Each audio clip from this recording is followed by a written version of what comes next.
మా second floor terrace గార్డెన్లో పండిన సేంద్రియ పంట అండి. ఇవన్నీ కూడా కుండీల్లో కాసినవే. మనం కొంచెం శ్రమ తీసుకున్నామంటే చక్కటి దిగుబడి అందుకోవచ్చండి. అందులోనూ ఇలా పెద్ద పెద్ద గ్రో బ్యాగ్స్లో పంటలు వేసుకున్నాం అనుకోండి, కాలీఫ్లవర్తో సహా అన్ని రకాల కాయగూరలు కూడా చక్కగా పండించుకోవచ్చు. ఇక టమాటో చూడండి ఎంత విరక్కాసిందో. ఇవన్నీ కూడా మనం సేంద్రియ ఎరువుల కింద కిచెన్ వేస్ట్ ఇస్తే చాలండి, చక్కగా దిగుబడినిస్తాయి. వృధాగా పాడేసే తడి చెత్త నుంచి నల్ల బంగారం లాంటి సేంద్రియ ఎరువుని ఎలా తయారు చేసుకోవచ్చు ఏంటి అనేది నేను పాత వీడియోస్ చాలా చేశానండి. అవి చూస్తే మీకు తెలుస్తుంది. ఈరోజు ఈ సెకండ్ ఫ్లోర్ టెర్రస్ గార్డెన్లో పంటలు హార్వెస్ట్ చేస్తూ ఈ మొక్కల గురించి ఇవన్నీ మీతో షేర్ చేసుకుందామని ఈ వీడియో చేస్తున్నానండి. హాయ్ అండి, నమస్తే. నా పేరు శేషకుమారి. మా ఛానల్ ఎర్రా గార్డెన్స్కి స్వాగతం అండి. ముందుగా గ్రో బ్యాగ్స్లో వేసిన కాయగూరలు హార్వెస్ట్ చేద్దామండి. టమాటాలు పండిపోయి రెడీగా ఉన్నాయి. మనం మామూలుగా కుండీల్లో వేసుకునే కంటే గ్రో బ్యాగ్స్లో వేసుకుంటే అండి మంచి దిగుబడి వస్తుంది. సైజ్ చూసారా ఎంత పెద్దగా ఉన్నాయో. అలాగే మనం ముచ్చికలతో సహా కోసేసుకున్నాం అనుకోండి, మొక్కకి కూడా బరువు తగ్గించినట్టు అవుతుందండి. ఆ తర్వాత ఉండే కాయలు ఇవన్నీ కూడా సైజు బాగా పెరుగుతాయి అన్నమాట. అందుకని హార్వెస్ట్ చేసుకున్నప్పుడు మనం ముచ్చికల దగ్గర కత్తిరితో కట్ చేసేసుకునండి హార్వెస్ట్ చేసుకుంటే మొక్క కూడా డ్యామేజ్ అవ్వకుండా ఉంటుందండి. వెనకాల కూడా చాలా కాయలు ఉన్నాయి, అవి కూడా హార్వెస్ట్ చేసేస్తాను. అలాగే మనం టమాటోకండి ఏదో ఒకటి ఆధారం కింద తాడు వేసి కట్టడము, పందిరికి కట్టడము, లేదంటే ఇలాగ వెనకాల నెట్ ఉంది చూసారా, అలాగ నిలువు పందిర్లు, వాటికి సపోర్ట్ ఇచ్చి కట్టడము ఏదో ఒకటి చెయ్యాలండి. అప్పుడే కొమ్మలు అటు ఇటు పడిపోవడం, విరిగిపోవడం అవేమీ లేకుండా మొక్క చక్కగా సెట్ అయ్యండి మంచి దిగుబడినిస్తుంది. ఇంకా చాలా కాయలు ఉన్నాయి. ఇవన్నీ పచ్చిగా ఉన్నాయండి, కొంచెం దోరగా ఉన్నవి పండినవి మాత్రమే కోస్తున్నాను.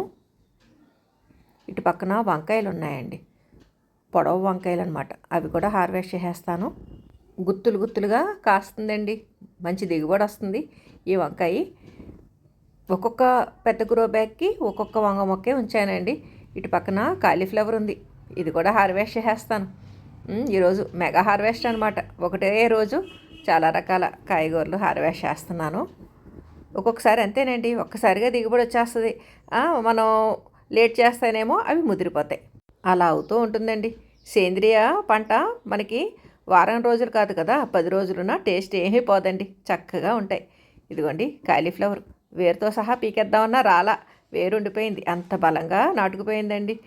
కాలీఫ్లవరు పచ్చడి చేసుకున్నా, కర్రీ చేసుకున్నా, ఏ రకంగా పకోడీ కింద చేసుకున్నా చాలా బాగుంటుంది కదండి. అందులోనూ ఇంత పెద్ద సైజుగా కాలీఫ్లవరు రావడం అంటే మాకు చాలా హ్యాపీగా ఉందండి. ఎందుకంటే కుండీల్లో సరిగ్గా వచ్చేది కదండి, ఈ పెద్ద గ్రో బ్యాగ్స్లో వేసేకే చక్కగా ఇలాగా పెద్ద పెద్దగా వస్తున్నాయి పూలు.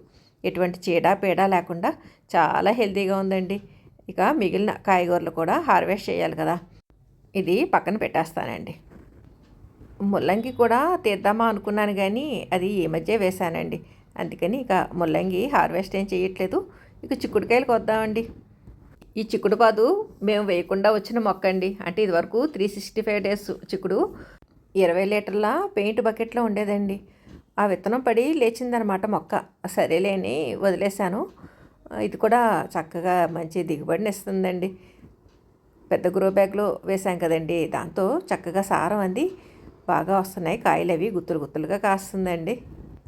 కిచెన్ వేస్ట్, అలాగే పళ్ళ తుక్కులు, గార్డెన్లో ప్రూనింగ్ చేసిన కొమ్మలు ఇవన్నీ వేయడంతో అండి మంచి దిగుబడి వస్తుందండి. చాలా వరకు కోసేసానండి కాయలు. ఇలాగా మనం గుత్తులతో సహా కోసేస్తానండి, మొక్కకు కూడా కొంచెం లోడు తగ్గుతుందనమాట. అప్పుడు కొత్తగా వచ్చే పూతా పిందే నిలబడతాయండి. ఈ వేటకి చాలండి, ఇంకా తయారవుతూ ఉన్నాయి. ఆ కాయలు వదిలేశాను, ఉన్నాయండి, ఎక్కువే ఉంది, పూత బాగుందండి. ఎప్పటికప్పుడు పుల్ల మజ్జిగ, వేప నూనె, OWDC ఇవన్నీ స్ప్రే చేస్తూ ఉంటామండి. దాంతో మొక్కలు కూడా చీడపీడ లేకుండా హెల్తీగా పెరుగుతాయండి, మంచి దిగుబడిని కూడా ఇస్తాయండి. ఇంకొక ముఖ్య విషయం ఏంటంటే సన్ రైజ్ తగలాలండి. సూర్యరశ్మి ఉన్నప్పుడే చక్కటి పంటలు పండుతాయి.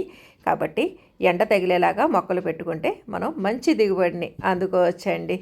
అలాగే పందిర్లు కూడా ఇస్తేనే తీగజాతి మొక్కలు దిగుబడిని ఇస్తాయి. పెద్ద గ్రో బ్యాగ్స్లో పెరగడంతో అండి ఈ కాయగూరలు కూడా ఎంత పెద్దగా హెల్తీగా ఉన్నాయో చూడండి. చిక్కుడుకాయలు, టమాటాలు, వంకాయలు, కాలీఫ్లవరు అన్నీ భలే ఉన్నాయి కదండి సైజు. ఇక ఇటువైపు ఫ్రిడ్జ్ కంటైనర్లో కూడా టమాటోలు రెడీగా ఉన్నాయండి. అవి కొద్దిగానే ఉన్నాయి, అవి కూడా హార్వెస్ట్ చేసేస్తాను. మనం చిన్న చిన్న పార్ట్స్లో పెట్టుకునే కంటే అండి ఇలాగ పెద్ద పెద్ద ఫ్రిడ్జ్ కంటైనర్స్, గ్రో బ్యాగ్స్ వీటిల్లో మొక్కలు వేసుకుంటే దిగుబడి బాగా వస్తుందండి. కాబట్టి మనం గార్డెన్లో పెద్ద పెద్ద కుండీలు కూడా సెట్ చేసుకుంటే మనకి శ్రమకు తగ్గ ఫలితాన్ని అందుకున్నట్టు ఉంటుందండి. ఇక్కడ కొద్దిగా టమాటాలు, పచ్చిమిర్చి అవి హార్వెస్ట్ చేశాను. ఇక బెండకాయలండి, మనం కొంచెం ప్లాన్ చేసుకుంటే అండి మన ఇంటి అవసరాలకు సరిపడా మన ఇంట్లో ఏమి తింటామో అవి అన్నీ పండించుకోవచ్చండి. ఒకటే రకం ఎక్కువ వేసేసుకోకుండా అన్ని రకాల కాయగూరలు కొద్ది కొద్దిగా వేసుకున్నాం అనుకోండి, మనం అన్ని రకాల దిగుబడులు అందుకున్నట్టు ఉంటుందండి. ఇప్పుడు బెండకాయలు చూసారా, ఇవి ఏనుగు దంతం బెండకాయ అంటారనమాట. ఇవి విత్తనాల కోసం ఉంచితేనండి చెట్టు అసలు ఎదగట్లేదండి. అందుకని చెప్పేసి నేను 1-2 కాయలు మాత్రమే విత్తనాలు వదిలేస్తున్నాను. మిగిలినవన్నీ కొంత సైజు వచ్చేసాక కోసేస్తున్నానండి. ఇవ్వండి హార్వెస్ట్ అంటే ఇవన్నీ కూడా చెట్టు బెండ ఉంది, ఇక్కడ ఏనుగు దంతం బెండ ఉంది. ఇదిగోండి హార్వెస్ట్ చేసేసాను. ఇంకా పెయింట్ డబ్బాల్లో ఉన్న టమాటాలు అండి, ఒకేసారి నారు నాటిన గ్రో బ్యాగ్లో సైజు కంటే ఇవి చిన్నగానే ఉన్నాయండి. డబుల్ బీన్స్ హార్వెస్ట్ చేస్తున్నానండి. ఈ డబుల్ బీన్స్ చాలా టేస్ట్గా ఉంటాయి. ఇదిగోండి కాయలు, మీకు ఈ గింజ ఎలా ఉంటుంది ఏంటి అన్నది క్లోజ్లో చూపిస్తాను. ఒక్కొక్క కాయకి 1-2 గింజలు ఉంటాయండి, అంతకంటే ఎక్కువేమి ఉండవు. ఆ గింజలు చాలా టేస్ట్గా ఉంటాయండి. ఇదిగోండి చూశారు కదా, చక్కగా ఏవో డిజైన్ వేసినట్టుగా ఉన్నాయి ఆ గింజలు. ఇవి మనకి నిలవ ఉన్నా కానీ ఏం పర్లేదండి. ఎండిపోయిన గింజలు కూడా నానబెట్టుకుని కూరల కింద వండుకోవచ్చు. కాబట్టి అన్ని రకాల పంటలు మన గార్డెన్లో పండించుకున్నాం అనుకోండి, మనకి డిఫరెంట్ వెరైటీస్ తిన్నట్టు అవుతుంది.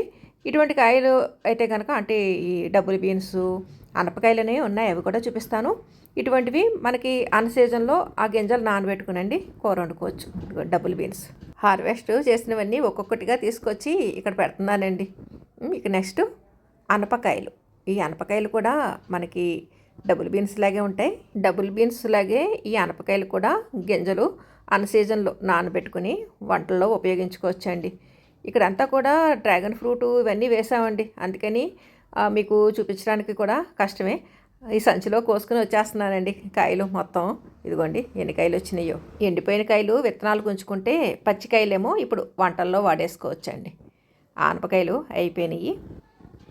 అనపకాయ, ఆనపకాయ 2 పక్కపక్కనే ఉన్నాయండి పాదులు. 2 కూడా బ్లూ డ్రమ్స్లో వేసామన్నమాట. ఇదిగోండి కాయలు దెమ్మరేస్తున్నాను, చూడండి ఎన్ని వచ్చినాయో. ఈ కాయగూరలలో ఉన్న గమ్మత్తు ఏంటంటే మనం చెట్టును చూస్తే ఎన్నో కనపడవండి, తీరా కోసేసరికి మనకి బుట్టలు, గంపలు, పళ్ళాలు నిండిపోతాయండి. చూడండి ఒక్కరోజు ఏదో టమాటాలు ఎక్కువ పండినాయి కదా ఇవి కోద్దాం అన్నట్టుగా మొదలుపెట్టా. అటువంటిది టమాటాలతో మొదలయ్యి ఇంకా అలా ఒక్కొక్కటిగా బుట్టలు, ప్లేట్లు అన్నీ నిండిపోతున్నాయండి. హార్వెస్ట్ ఇంతటితో అయిపోలేదండి, ఇంకా కొద్దిగా వంకాయలు ఉన్నాయి, పళ్ళు ఉన్నాయి, అవి కూడా కోసేద్దాము. ఇది వంకాయ, ఫస్ట్ వంకాయ అండి. అంటే బుట్టలో అన్ని తెల్ల వంకాయలు ఉంటే ఇది ఫస్ట్ వంకాయ అంటారేంటి అనుకుంటున్నారా? ఇది పెన్నాడ వంకాయ అని ఈ చెట్టు కాసిన మొదటి కాయ అండి. చాలా శ్రమపడి ఈ మొక్క తెప్పించాను కృషి విజ్ఞాన కేంద్రం నుంచి. ఇక జాంకాయలండి, ఇది తైవాన్ జామ్ అంటారు కదా అదండి. మనం టెర్రస్ గార్డెన్లో కాయగూరలు సులువుగా పండించుకున్నట్టుగా పళ్ళ మొక్కలు అన్ని రకాలు కాయలు కాయవండి. మనకి శ్రమకు తగ్గ ఫలితం రావాలి అంటే కొన్ని ఈజీగా పంటలను ఇచ్చే మొక్కలే వేసుకోవాలి. అలాగా జామ మనకి బాగానే కాస్తుందండి. అంటే మనం మామూలు నార్మల్ జామ కంటే తైవాన్ జామ వెరైటీ అయితే కనుక మంచి దిగుబడి వస్తుంది. చూసారా గుత్తులు కింద కాయలు వస్తాయండి. కాకపోతే మేము ఒకటేసారి హార్వెస్ట్ చేయము, రోజుకి 2 కాయలు 3 కాయలు అలా. అంటే రోజుకి కాదులేండి, కోసినప్పుడు. అంటే రోజు వచ్చేది కానీ దిగుబడి వచ్చినప్పుడు మాత్రం చెట్టు ఉన్న కాయలన్నీ కోసేయమండి. ఇలాగ 1-2 కాయలు కోస్తూ ఉంటాం అనమాట. మేము ఈ కిచెన్ వేస్ట్ అవి వాడటంతో అండి మొక్కలు అవి కూడా హెల్తీగా పెరగడం, చక్కటి దిగుబడిని ఇవ్వడం జరుగుతుంది.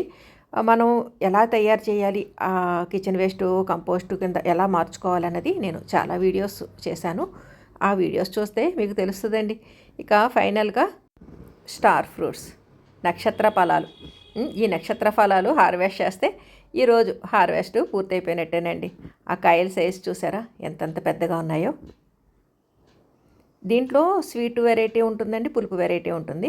ఇది స్వీట్ వెరైటీ. స్వీట్ అంటే మరీ స్వీట్గా ఏమీ లేదండి, పులుపు మాత్రం లేదు, అంతవరకు బెటరే. పులుపుగా అయితే అసలు తినలేము మనం. ఇవి కూడా మొత్తం అన్నీ కోయట్లేదండి, బాగా ఎల్లో కలర్గా వచ్చినవే కోస్తున్నాను అనమాట.